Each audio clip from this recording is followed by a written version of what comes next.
Hey, welcome to Half the Battle. You know, for my previous review, we visited the very beginning of the G.I. Joe toy line, and that was a lot of fun. So we're going back to that well one more time by taking a look at another one of the original Joes. And it's even another vehicle driver. So meet Clutch. This figure was released in 1982 and 83 with one original body part, namely his chest. All other parts are shared with other figures from the first year. And it's good that he's got a unique chest, as it makes him look less bland than some figures from that line. The beard helps too, but that's not unique to him. Ah, yes, I suppose I should talk about the beard.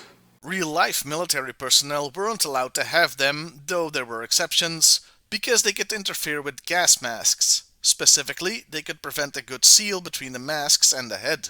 I guess the Joes are exempt. The real-world reason why a lot of the Joes have beards or mustaches is of course because they could only do so much with head sculpting on such a small scale back in the day that facial hair was a good way to make characters look more unique. Like with other figures from this year, detailing is pretty limited. I do appreciate that there's 3 different colors on the chest that complement each other. There's not much more to say about this figure really. He came with a helmet, and he was of course the driver of the original VAMP, a vehicle we'll get to in a future video. I think we should move on to version 2, nicknamed Tan Clutch. Can you guess why? This figure was released in 1984 with the VAMP Mark II and has no original body parts, as he's a straight repaint of the first version. I guess they chose this color to make him match the new VAMP a little? Both versions are good, and you can use the tan one for desert dioramas or missions, so this is one instance of a recolor being a good addition to a collection. Once again, there's not much more to say, and these were the only figures Clutch got in the original line. Yup, the only ones.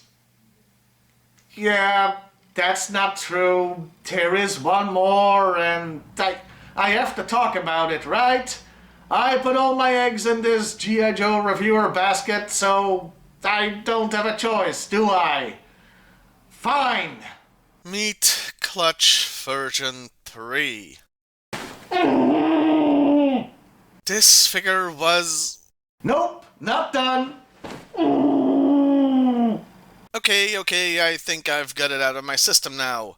This figure was released in 1993 with all original body parts. Oh, now Hasbro splurges on new molds and we get this? Hasbro is mocking me. It was part of the Mega Marine subline, which totally justifies the colors, I guess. Yeah, this is one of the worst figures in the original line, and that's just because of the colors. The mold itself is pretty good. They did you dirty, Clutch. His accessories don't help, as they're just a few random previously used molds, and of course a harness to mold the Play-Doh every Mega Marine came with. It's a real shame they never reused this mold, since, as this convention exclusive Gung Ho proves, they can be very nice in proper colors. And those really are all Clutch figures from the original line. I do have 2 more from later years I can talk about. So meet Clutch version... actually no. This figure isn't called Clutch. No, meet Double Clutch. It's the same character, but, as I've said many times, Hasbro sucks at keeping copyrights, especially in the early 2000s. This figure is from 2004 with one original body part, his head. The chest, like Steeler's, was originally from Mace, meaning he's quite buff compared to earlier versions. He came as part of a comic book 3-pack that also included a Stalker and Hawk figure, as well as a reprint of comic issue 3.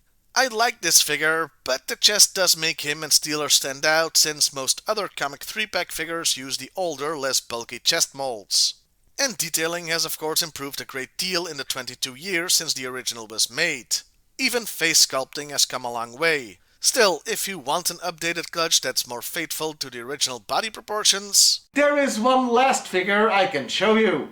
Meet Clutch version 4, or version 6 depending on how you count the double Clutch versions. YoJoe.com likes to have their cake and eat it too, as they show all figures but with different version numbers. This figure was released in 2007 with no original body parts.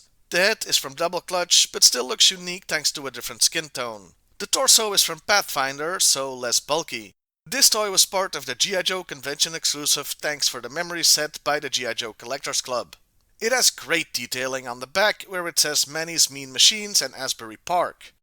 And this is my favorite Clutch figure. It's a great update of the original, better than the comic one, and fits in well with other updated figures.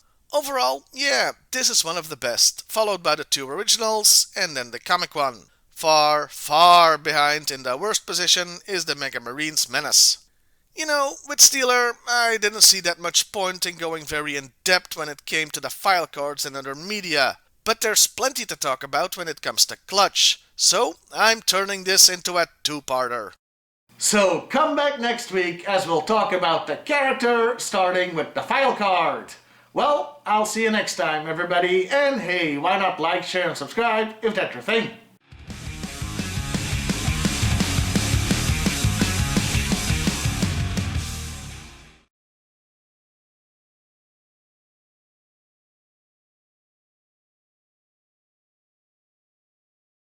I didn't really know where to put this in the review, but I've got a clutch of clutches. See, that's the kind of humor that makes you watch until after the credits. You're so welcome. That's it. How have you guys been?